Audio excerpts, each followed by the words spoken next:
Hello and welcome to this overview of chest x-rays.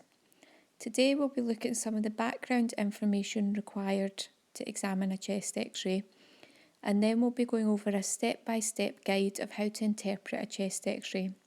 At the end there will be some examples of different chest x-rays to look at. Firstly, we're going to look at the purpose of chest x-rays. For medical staff, chest x-rays are used to diagnose so they can treat patients. For physiotherapy staff, we are using them to identify areas that can respond to physiotherapy treatment. For example, we're looking for areas of loss of volume or collapse or consolidation. Chest x-rays can also be used as an outcome measure to see how patients have responded to physiotherapy treatment. Before starting to interpret a chest x-ray, there are a number of things that need to be checked first. Firstly, you need to identify the name of the patient and the CAI number to make sure that it's the correct patient's chest x-ray that you're looking at. You will then need to check the date of the chest x-ray to make sure that it's the most recent x-ray that you're looking at.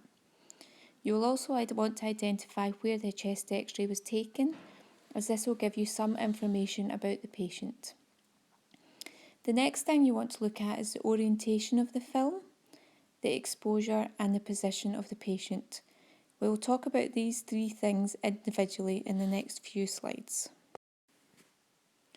The first thing to think about is the orientation of the film. This will usually be identified at the top of the chest x-ray. The most common orientation is the PA, posterior to anterior. This is usually done in standing in an x-ray department and is used to reduce the shadow of the heart. Alternatively, you could have an AP, an anterior to posterior chest x-ray. This is usually done on an unwell patient, as it can be done while they're lying in bed and it is portable. It can also be used for infants and toddlers who are unable to stand. You should be aware that in an AP, the heart size and the medial steno will be exaggerated, and it is also harder to detect pneumothorax and pleural effusions. A lateral chest x-ray is less common and is taken with the patient lying down on their side. It is often used to help determine if fluid will layer out to the bottom or air will rise to the top. The next thing we are going to consider is the exposure and the penetration of the x-ray. If an x-ray is overexposed, it will show darker. Therefore, we're less able to read the details in the x-ray. If the x-ray is underexposed, the structures within the x-ray will show as brighter, which can cause the appearance of opacification. Overpenetrated film will show the spaces between the vertebrae clearly, and underpenetrated cannot differentiate these spaces. If an x-ray is over or underexposed, or over or underpenetrated, it can make diagnosis difficult from the x-ray, as the structures can be harder to identify and it can be harder to identify abnormal from normal. In an x-ray, the denser the tissue, the whiter it will appear. Air on a chest x-ray will appear black, whereas bone and metal will appear white. In between this, you will have fat, which appears grey, soft tissue and water, which appear as a lighter shade of grey. You may hear other words used to identify this. For example, you may hear radiopaque, which is denser tissue, which appears bright on the x-ray. Or you may hear radiolucent, which is the less dense tissue, which appears darker. On this slide, you will see an example of two different chest x-rays. The one on the left is underexposed, giving the appearance of more white structures than is normal. On the right, the x-ray is overexposed, making it appear much blacker than it should and showing no vascular structures within the lung itself. It is important to note the position that the patient was in when the chest x-ray was taken. If the patient is rotated, this will distort the film. It can make the lungs look asymmetrical and can make the heart look either larger or smaller than it is. To check for symmetry in the x-ray, you should look at the lung fields to check that they are the same diameter. You can also check the distance of the medial borders of the clavicle from the spinous processes on the vertebrae. This slide gives an example of the structures that you will see within a chest x-ray. Things to note are the position of the trachea. Also look at the position and size of the heart, including the aortic arch and the supravena cava. You should also look down underneath the diaphragm at the gastric bubble. Other things to note are where the right main bronchus and the left main bronchus enter the lungs. Also the angle at the bottom of the lungs between the diaphragm and the edge of the lungs, which is called the costophrenic angle. We are going to go on to look at analysing chest x-rays in more details. There are a number of different methods of doing this. For the purpose of this PowerPoint, we have chosen the A to G method of analysing chest x-rays. You can choose other methods for analysing chest x-rays as long as they're systematic. This, however, is a very clear and simple way of analysing chest x-rays. Starting with A, airway. You should look to see that the trachea is central.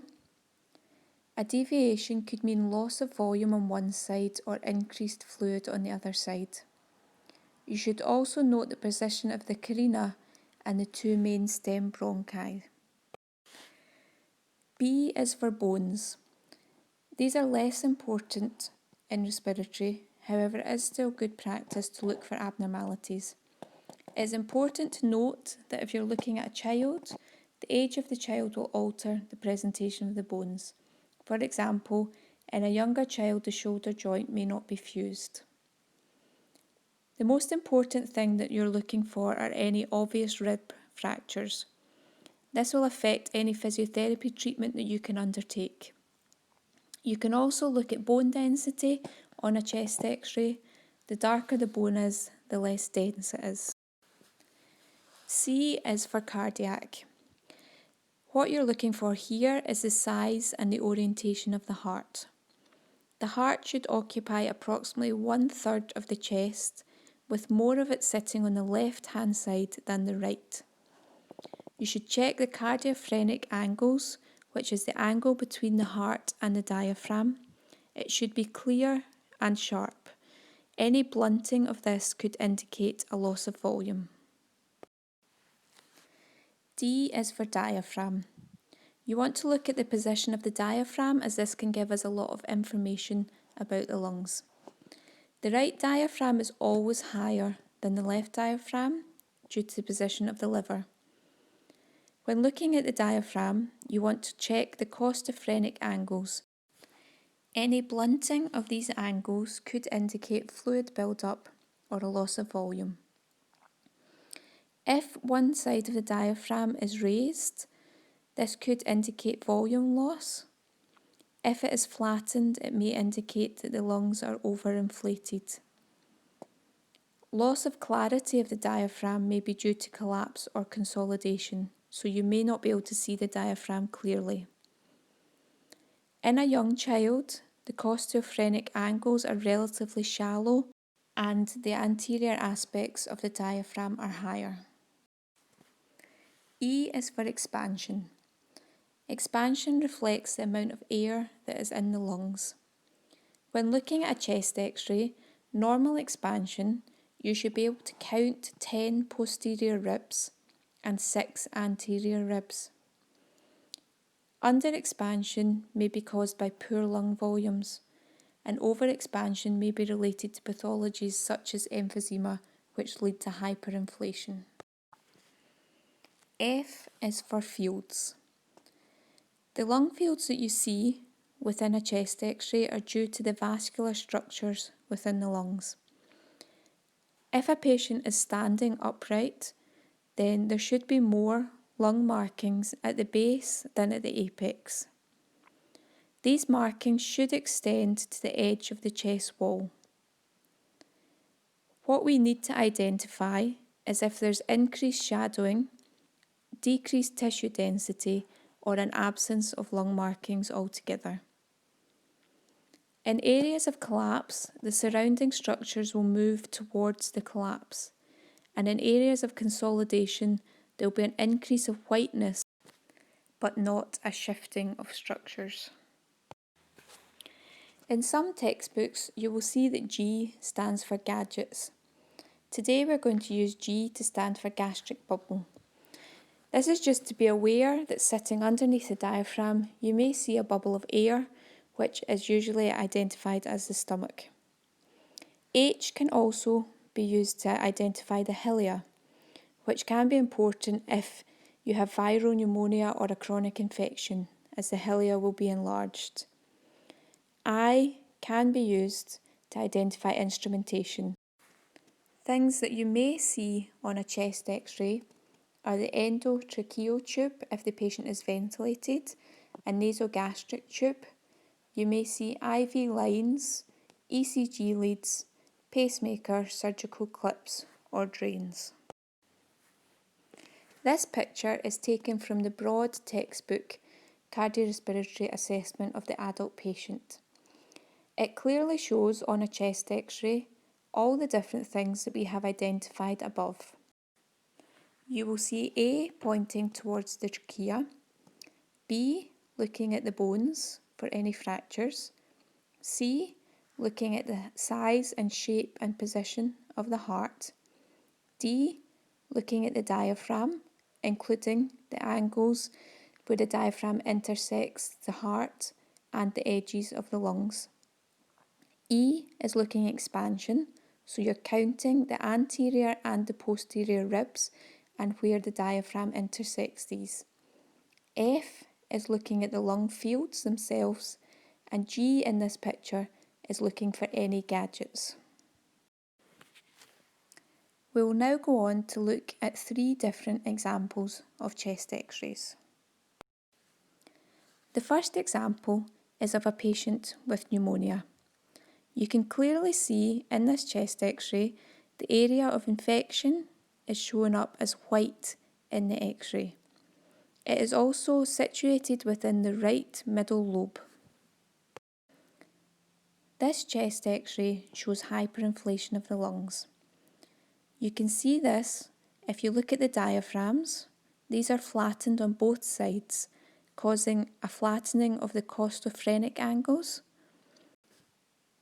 If you count the number of ribs, you'll be able to count 11 posterior ribs and 7 anterior ribs.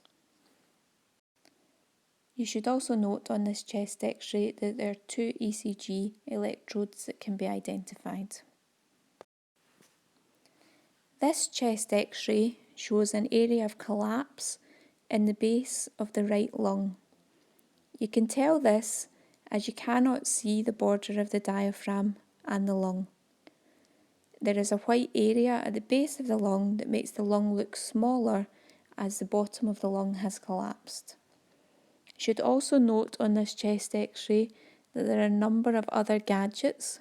So there are ECG leads and also a nasogastric tube coming down and into the patient's stomach.